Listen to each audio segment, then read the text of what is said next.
Entonces, a partir de esto, ¿cómo hacemos la ejecución del trabajo de campo? Cuando hablo de ejecución del trabajo de campo, estoy hablando de la aplicación de los programas de auditoría en los cuales el auditor debe aplicar procedimientos y técnicas de auditoría para obtener evidencias.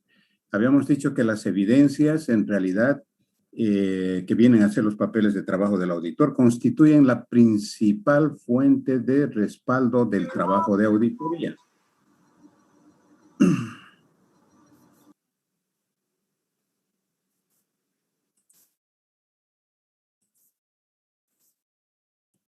Bien, entonces a partir de esto lo que vamos a hacer es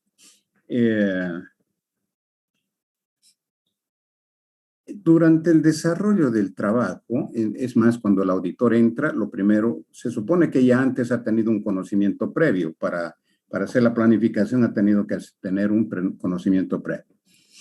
Fernanda Rico, por favor, ¿me escucha? Fernanda Rico, ¿me escucha? Sí, se me va a disculpar. Ok, bien. ¿Podría pedir usted que la dejen sola? Total, es 1 hora y media o menos. Hoy es 1 hora de clases, no creo que le vaya a afectar gran cosa, ¿verdad? Bien. Decía yo entonces que el trabajo de campo es muy importante, ¿no? Es donde el auditor va a obtener todas las evidencias y va a poder formarse un juicio profesional en base al cual va a emitir su criterio. Va a expresar una opinión sobre la razonabilidad de los estados financieros. Bien, entonces, durante el proceso de auditoría, en realidad, que es la etapa de la ejecución, lo que les decía hace un momento, es la aplicación de los procedimientos, las pruebas que hace el auditor, todo lo que ha planificado y que de alguna manera está plasmado en el programa de auditoría. No olviden que el programa de auditoría es un conjunto de pasos que debe seguir el auditor para desarrollar su trabajo. Entonces, acá empieza a obtener evidencias y las evidencias son la base para la opinión del auditor. Una vez que ha obtenido estas evidencias, ¿no? El auditor lo que hace es, después de haber evaluado todo, debe comunicar los resultados a través del informe del auditor. En realidad es a través del dictamen del auditor.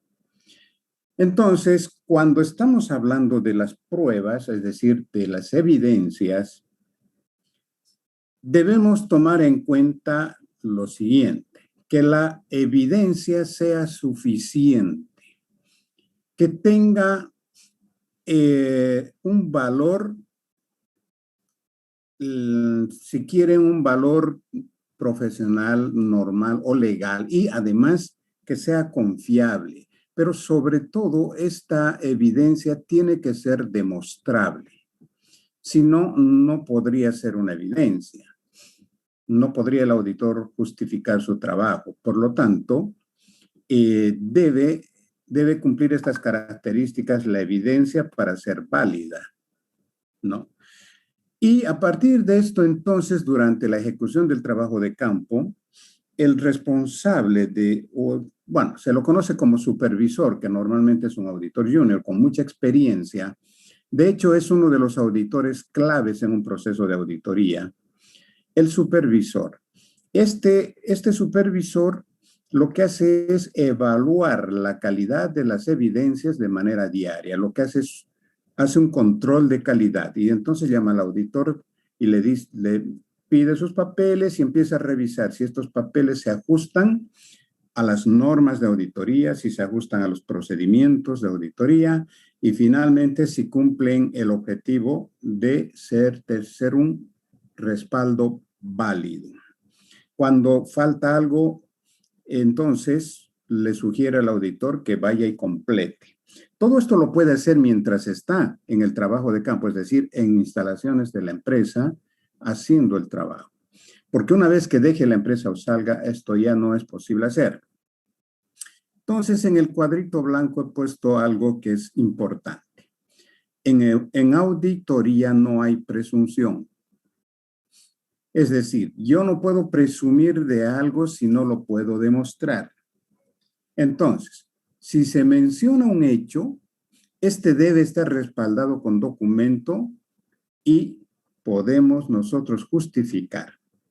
Si no, es mejor no incluir en el informe.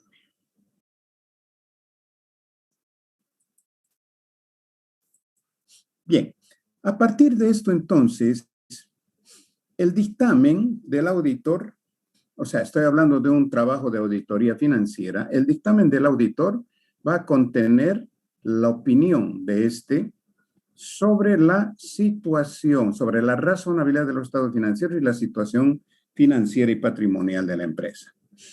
Entonces, habíamos hablado ya antes, ya les había comentado de 4 tipos de opinión que puede emitir el auditor. Voy a hacer un poquito de refuerzo esto porque ustedes justamente están haciendo un trabajo sobre esto. El primer grado, digamos, el primer nivel de opinión que emite el auditor es limpio, es decir, una opinión sin salvedad. A esto en el léxico de la auditoría se llama dictamen limpio o estándar. Es decir, aquel dictamen que contiene una opinión sin salvedad, donde se expresa que los estados financieros están o muestran la situación económica, financiera y patrimonial de la empresa de manera razonable. El siguiente grado es aquel que sí tiene una salvedad. Entonces es el dictamen con salvedad. Este tipo de dictamen lo que hace es expresar la opinión del auditor a pesar de que existen algunas cosas que no están bien o que el auditor no ha podido satisfacerse, pero que esto no tenga un efecto muy significativo en los estados financieros, que no los vaya a distorsionar o a cambiar, porque si fuera así, entonces la opinión va a cambiar, ya no será con salvedad, inclusive puede ser hasta una abstención de opinión. Cuando estoy hablando con salvedad, entonces, el término clave para este tipo de dictamen o de opinión es excepto. Es decir, excepto algo que no está bien y que el auditor no ha podido, digamos, validar, todo lo demás está bien. Entonces, más o menos el texto va, que los estados financieros, ¿no? O sea, excepto tal situación, los estados financieros presentan la situación patrimonial razonablemente. O sea, estamos hablando, permítame un segundito, por favor.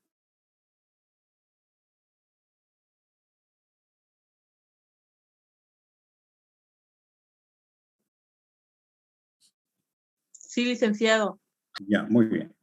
Entonces, esta es la salvedad. O sea, salvo algo, todo lo demás está bien. A eso se refiere. Ese es el criterio.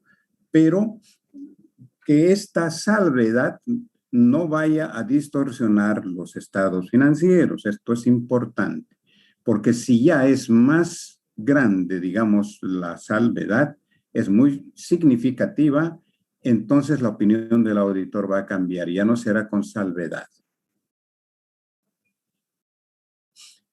El tercer nivel o grado de opinión que puede emitir el auditor es abstenerse de opinar. ¿Por qué? Ante la incertidumbre de que no ha podido cumplir con su trabajo o no ha podido aplicar procedimientos y no ha podido finalmente observar alguna situación como inventarios, esto le puede llevar al auditor a abstenerse de opinar.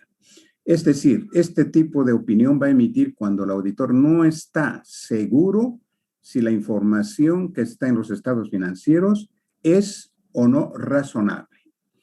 ¿Cuándo va a suceder esto? Cuando partidas significativas el auditor no ha podido verificar si el saldo es o no es correcto.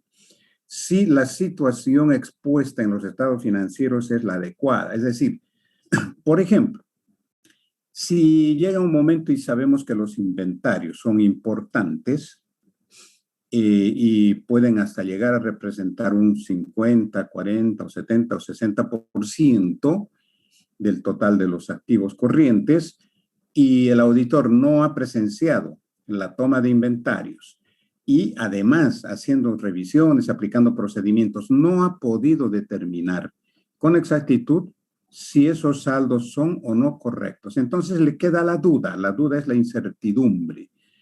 Ante esta situación, con el riesgo que puede haber de emitir cualquier opinión y que podría ser complicada, catastrófica para el auditor, entonces se abstiene y tiene el fundamento para hacerlo porque debe en su párrafo de introducción debe mencionar exactamente cuáles han sido, en los párrafos de justificación, perdón, cuáles han sido las causas por las que el auditor no ha podido establecer la razonabilidad de los saldos o no ha podido aplicar procedimientos. Cuando no se puede aplicar procedimientos, le llamamos limitación al alcance del auditor, al trabajo del auditor. ¿Ok?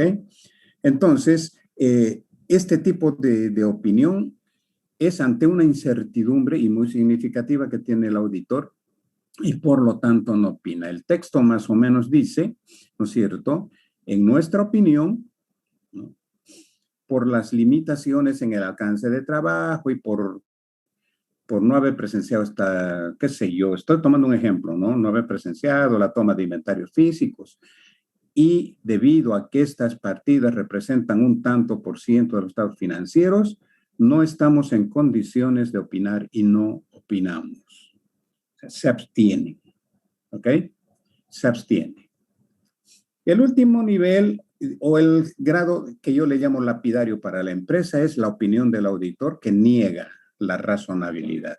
Es decir, que luego de aplicar procedimientos de auditoría, luego de haber validado la información, determina que no es correcta la información. Por lo tanto, para el auditor esta información no es razonable y así lo debe expresar, ¿no? ¿Y cuál es más o menos el texto? A diferencia de los otros, va a decir que en nuestra opinión, ¿no?, y justificará luego de haber aplicado los procedimientos de auditoría y haber establecido que los saldos no presentan razonablemente la situación financiera de la empresa, ¿verdad? O sea, no presentan razonablemente.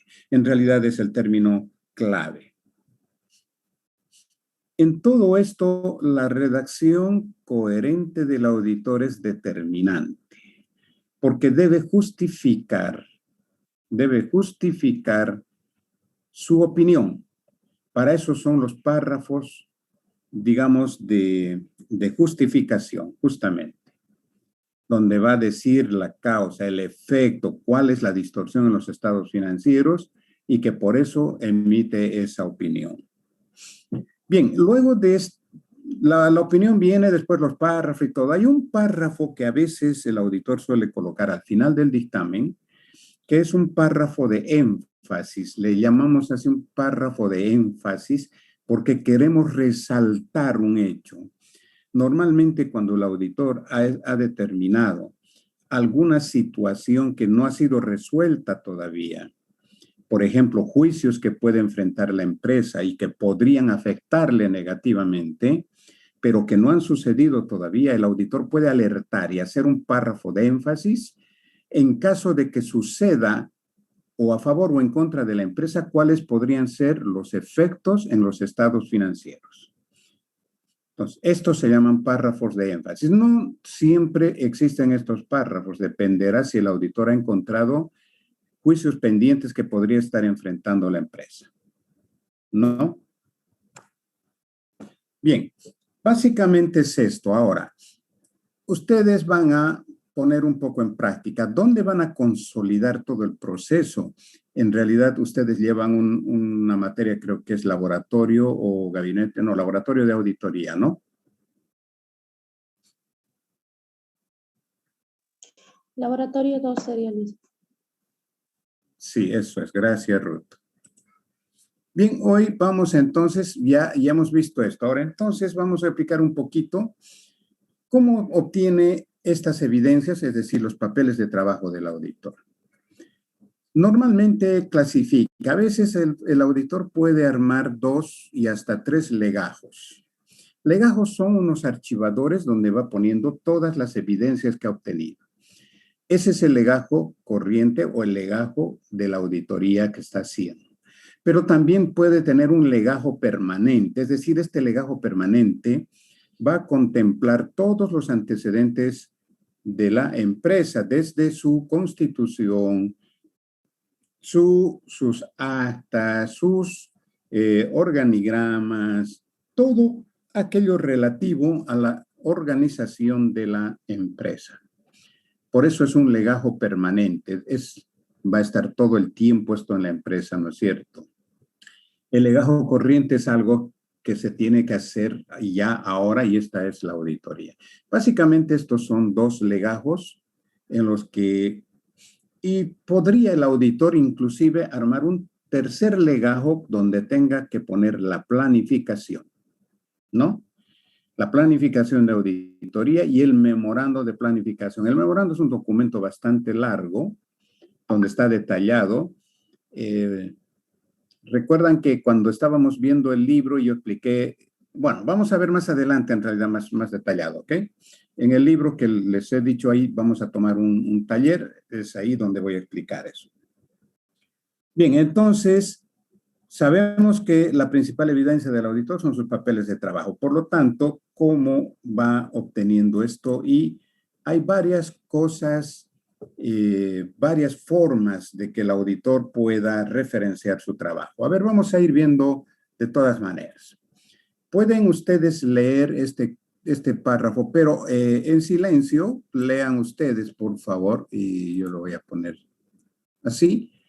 ¿Pueden ver este párrafo que acabo de poner? Sí, licenciado. Sí.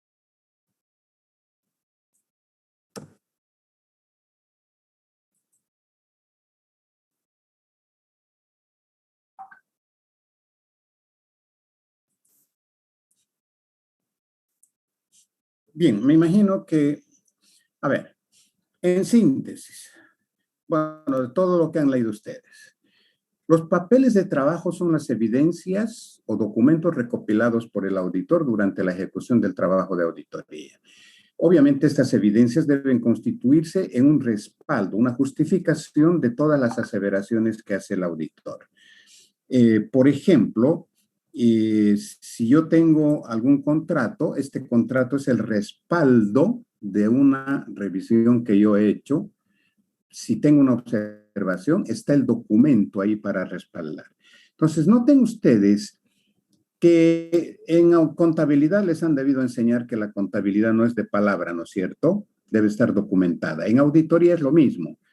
Por eso, en una presunción de hechos deben estar respaldados. No puedo yo decir, sucedió tal cosa y dejarlo como si fuera un chisme. Debo demostrar lo que estoy aseverando. En auditoría la justificación es muy importante, ¿no? Ahora, entonces, esto, digamos, son los papeles de trabajo. Son la principal evidencia del trabajo de auditoría. Son los documentos que respaldan el trabajo de auditoría. Son la fuente de información para emitir una opinión por parte del auditor. O sea, es el cimiento, ¿no?, del trabajo de auditoría, los papeles. Bien, entonces, a partir de esto, vamos a ver algunas características que deben cumplir los papeles de trabajo. Por ejemplo, deben ser o constituirse en los antecedentes de la planificación del trabajo de auditoría. Deben contener un programa de auditoría por cada rubro o área que el auditor está examinando. debe contener elementos de juicio que el auditor ha logrado obtener y las conclusiones que respaldan el informe. Las conclusiones son un resumen de hechos que el auditor considera importantes.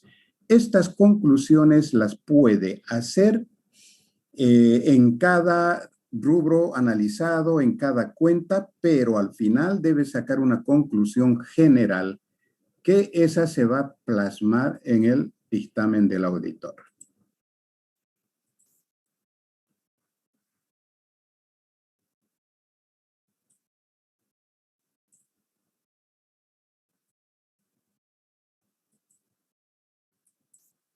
Bien. Obviamente los papeles de trabajo cumplen un papel muy importante, ¿no? Constituyen la principal evidencia del trabajo del auditor. Y por lo tanto, es responsabilidad del auditor cómo están estructurados y cómo han sido elaborados los papeles de trabajo, es decir, las evidencias. Estas evidencias tienen que contener referencias que permitan entender la información. Entonces, el auditor, cuando está planificando la auditoría, también define algunos procedimientos como, por ejemplo, el uso de marcas o tildes, referencias que puede hacer. No, pero si no, Cuiden sus micrófonos, por favor.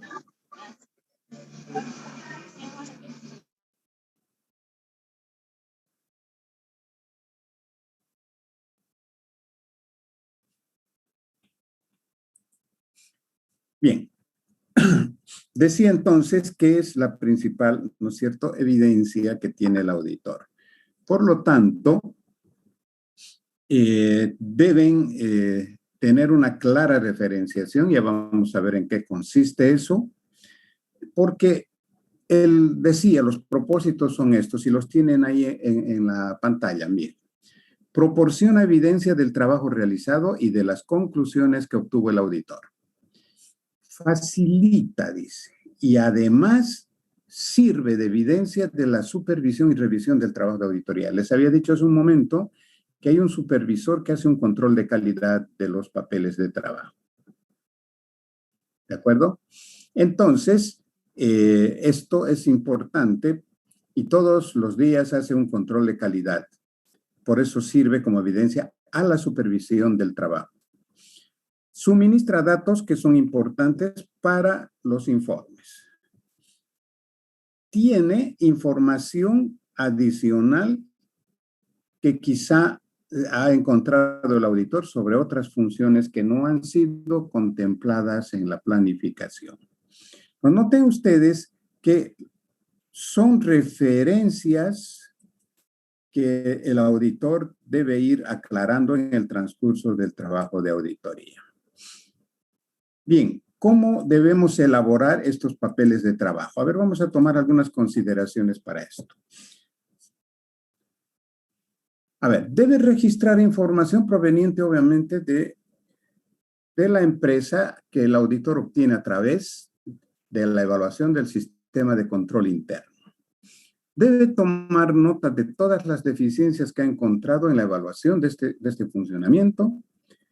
Debe planificar y además ordenar las auditorías.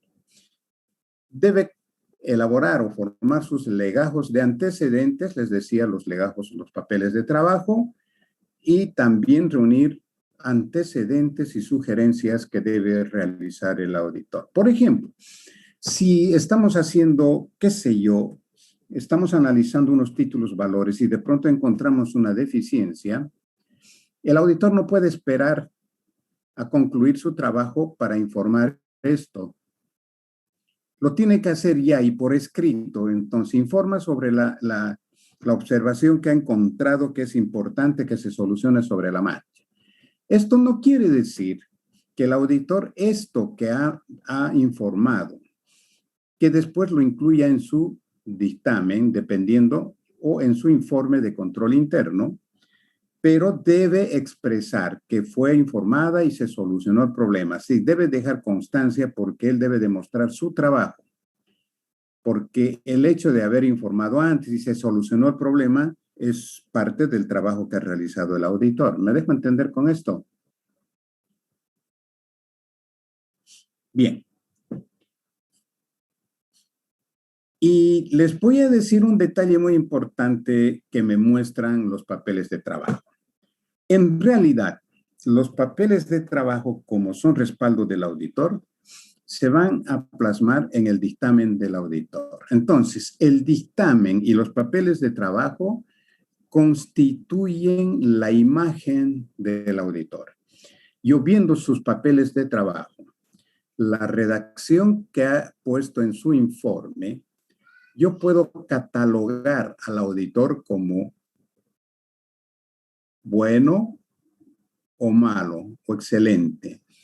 Entonces, es la imagen. Entonces, ustedes al hacer un trabajo de auditoría tienen que ponerle el mayor empeño de ser cuidadosos. ¿Se acuerdan que hemos estado hablando de estas características, no? Debe ser idóneo, debe ser transparente el auditor y debe ser idóneo, hemos dicho. Por lo tanto, yo voy a ver, me voy a formar una imagen del auditor mirando su trabajo, la redacción y la presentación de su trabajo. Les decía en la clase anterior que ustedes, de acuerdo a las circunstancias, deben prepararse, ¿no es cierto? Creo que incluso les hice un ejemplo de cómo se iban vestidos a una fiesta o se iban de picnic. Entonces, estos son detalles que el auditor debe cuidar. No se olviden que la imagen del auditor es su trabajo y la mejor recomendación. Bien.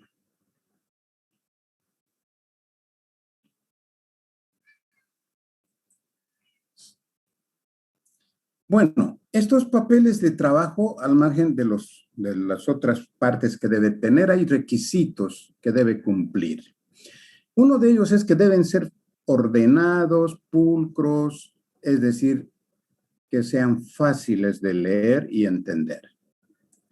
Cuando un trabajo no está ordenado, incluso en números, es complicado de entender y a veces hasta por eso ya ni siquiera lo leen el trabajo.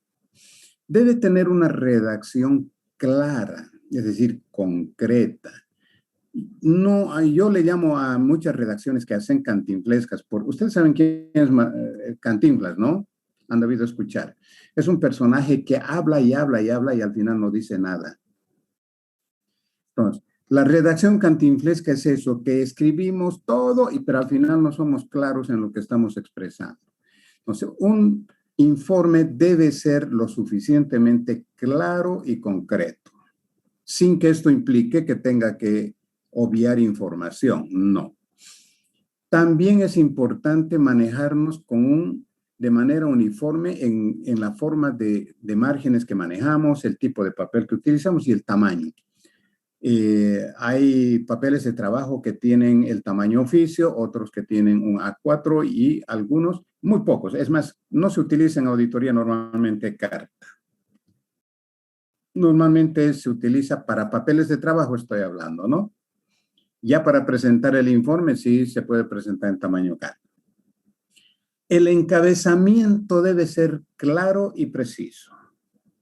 ¿Qué es el encabezamiento? Es el título del informe. ¿Y qué va a decir ahí? Dictamen del auditor. Ese es el título que vaya. Dictamen del auditor.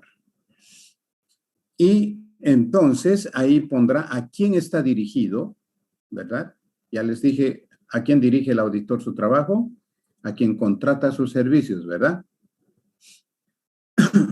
Bien, y entonces el encabezamiento debe ser claro de tal manera que el lector o el interesado en leer, el usuario, pueda captar claramente de qué se trata.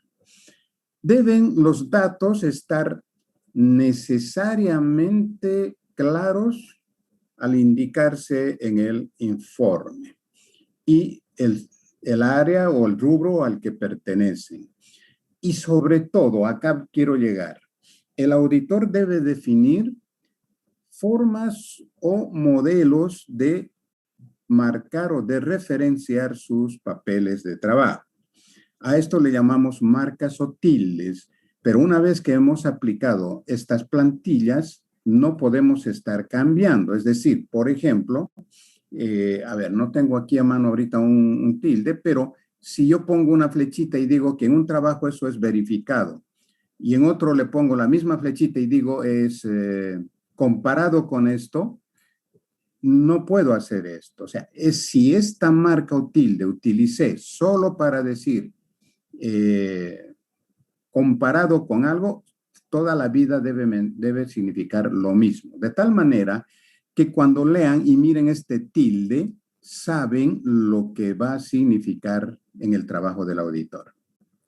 Por ejemplo, hay algunas, les voy a mostrar más adelante, las formas en que yo le puedo poner y qué significa. Es como cuando ustedes quieren poner, por ejemplo, los famosos emoticones que utilizan en su WhatsApp.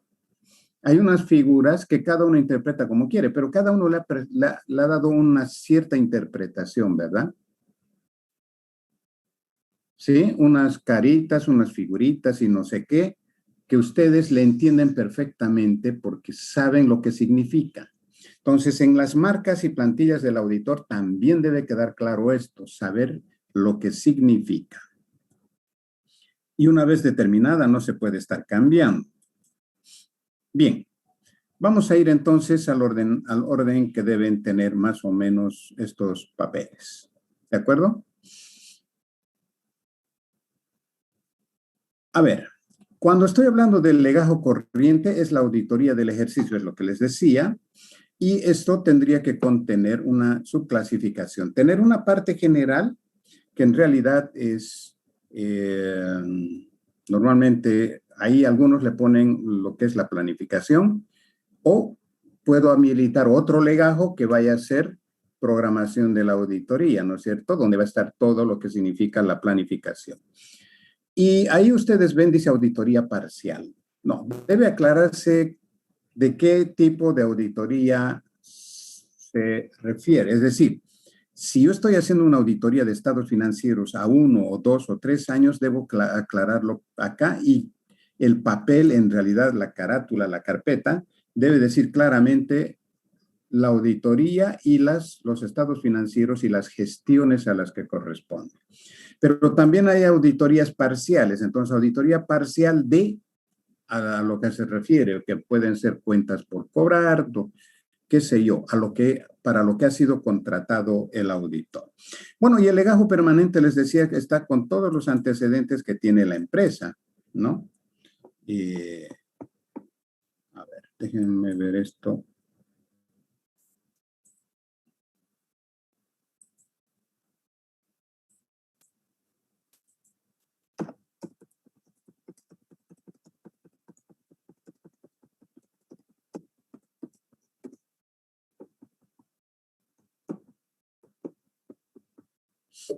Bien.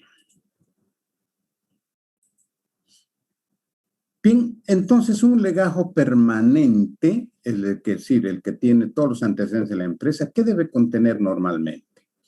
La estructura legal, es decir, cómo ha sido constituida y cuál es el documento de constitución de la empresa.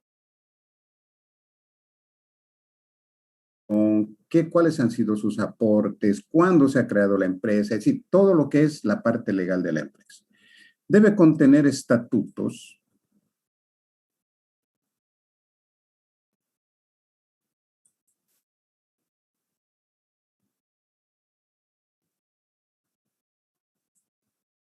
Perdón, ahora sí pueden ver nuevamente, se me perdió la pantalla y ¿está bien?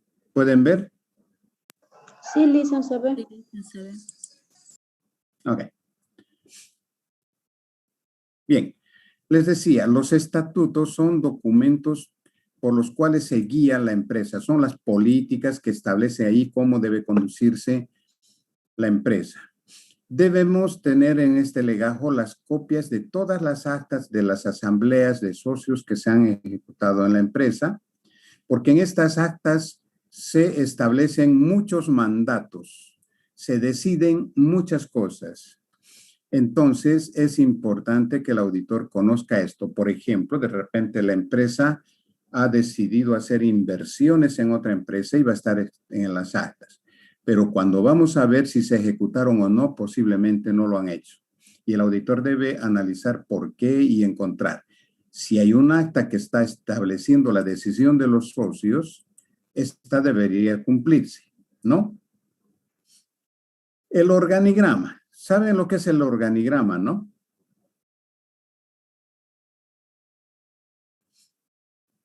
Sí, licenciado. El organigrama en realidad es una especie de mapa conceptual. Nos muestran, son figuras a través de las cuales nos muestran cómo funciona y cómo está organizada la empresa. En el organigrama normalmente se pone incluso los niveles ejecutivos y de mando que puede tener una empresa. Es decir, todo aquello en un mapa, en un esquema, me va a mostrar cómo está conformada y constituida la empresa. Después de estos organigramas, lo normal sería, permítanme. Entonces, en una empresa debieran haber por lo menos dos tipos de manuales, un manual de funciones y un manual de procedimientos. El manual de funciones es aquel que establece el trabajo que debe realizar cada funcionario, cada empleado de la empresa. Y el manual de procedimientos establece cómo debe realizar ese trabajo. Sin embargo, son pocas las empresas que mantienen actualizados estos manuales porque demandan inversión de tiempo, de dinero, porque hay que hacer relevamiento de información todo el tiempo de cómo está funcionando el control interno. Entonces, el auditor interno es uno de los evaluadores por excelencia del funcionamiento del control interno en una empresa. Este es el que va a determinar justamente este tipo de falencias y es el que va a sugerir qué correcciones deberían hacerse. Bien, también debe contemplar los procedimientos, las instrucciones, las normas y todas aquellas políticas que ha definido la empresa, los dueños, para establecer cómo debiera funcionar el negocio. Debe tener una identificación, la localización más bien, de dónde están las plantas, si están las oficinas. Debe haber una especie de mapa claramente establecido para que el auditor o quien sea pueda ubicar rápidamente los depósitos o las oficinas que quiere encontrar. Después también debe tener sus legajos o sus archivos de informes y correspondencia. Esto es importante. El auditor acá va a encontrar mucha fuente de información, ¿no? Y debe tener, algunas hacen memorias, otros hacen reseñas de todo lo que hacen, de las operaciones. Y hay empresas que sacan, no han debido ver ustedes, unas memorias anuales donde también informan de todo lo que han hecho en las empresas. Y esta parte que voy a marcar me interesa que ustedes no olviden. El relevamiento administrativo contable y evaluación del sistema de funcionamiento de control interno. Es lo que les decía hace un momento. El relevamiento en realidad es levantar la información de cómo está funcionando administrativamente y contablemente la empresa, si es lo que están haciendo se ajusta a lo que está establecido en el sistema de control interno, y entonces hace una evaluación el auditor. Dice, ¿cumplen o no cumplen? Si no están cumpliendo, debe encontrar las causas por las cuales no están cumpliendo. Entonces puede encontrar muchas razones. Gran parte de esto es que las características de comerciales pueden cambiar.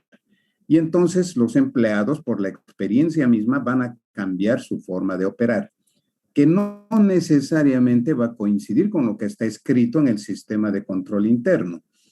Por esto es que debe permanentemente actualizarse y evaluarse el funcionamiento de control interno. Entonces, esto es lo más importante. A través de esto, la empresa, o sea, a través del evaluador de control interno, que es el auditor interno, se va a enterar de todo lo que está sucediendo y las falencias o los errores que puedan estar habiendo en la empresa. Esto es determinante, el informe del auditor interno. También deberíamos tener todos los datos estadísticos sobre el volumen de operaciones, documentos que manejan, programas que puede estar ejecutando la empresa en el corto y largo plazo. Y bueno, y lo que les decía, ahí están memorias y estatutos contables. Para las empresas, normalmente aquellas que les interesa captar inversionistas o colocación de sus inversiones, deben publicar memorias para informar a los interesados cuál es la situación de la empresa. Es una forma, si quieren, de publicidad para ver la situación de la empresa. Bien. A ver, no sé si hasta acá fue claro. ¿Alguna pregunta?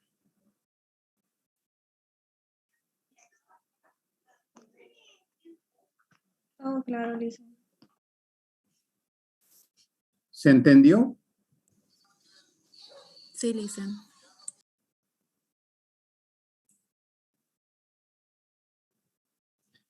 Bueno, la próxima clase ya les voy a mostrar ejemplos concretos de cómo debe referenciar el auditor. Ya saben, por lo menos ahora, que cuando vayan a una empresa, tienen un sistema de control interno por el cual están funcionando y es importante entender y comprender estas políticas, que es la base para incluso planificar cualquier trabajo de auditoría.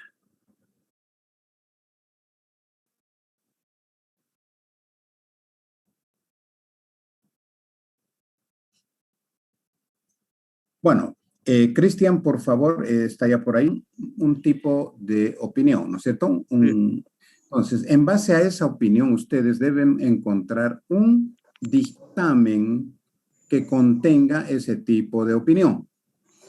Hay como 43 o 47 modelos diferentes de dictámenes con las distintas opiniones. Son 4 en realidad, ¿no? Las opiniones. Usted elige el dictamen, un modelo que contenga la opinión que le ha tocado al grupo. Ustedes deben analizar ese dictamen, leer y comparar con las normativas que menciona el mismo dictamen o que ustedes creen, ¿no? Normas de auditoría. Y una vez de leer, ustedes deben aplicar su criterio si están de acuerdo con lo que dice ese auditor o quizá no lo están. Y deben justificar. Si están de acuerdo, ¿por qué? Si no están de acuerdo, ¿por qué? Ahora, en realidad, básicamente es esto el tipo de trabajo, ¿no es cierto? Pero ustedes deben hacer paso por paso, deben justificar y al final tienen que ponerme su conclusión, la opinión del grupo. Bien, estos modelos, ¿dónde van a encontrar? Lo pueden encontrar a través de Google o en el Colegio de Auditores de Bolivia.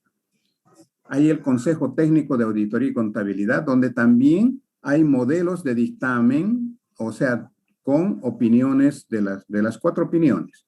Son casos, por ejemplo, para la misma opinión, vamos a suponer con salvedades, en un modelo de dictamen puede hablar del tema, qué sé yo, el origen puede ser inventarios, en otra van a ser cuentas por cobrar, y en otra, pero todas coinciden en el tipo de opinión. ¿Me dejo entender? Sí. Ok, esto es. Bien, jóvenes, los tengo que abandonar porque inicio inmediatamente otra clase, así que tengan un buen descanso y con ustedes nos estamos encontrando el día lunes.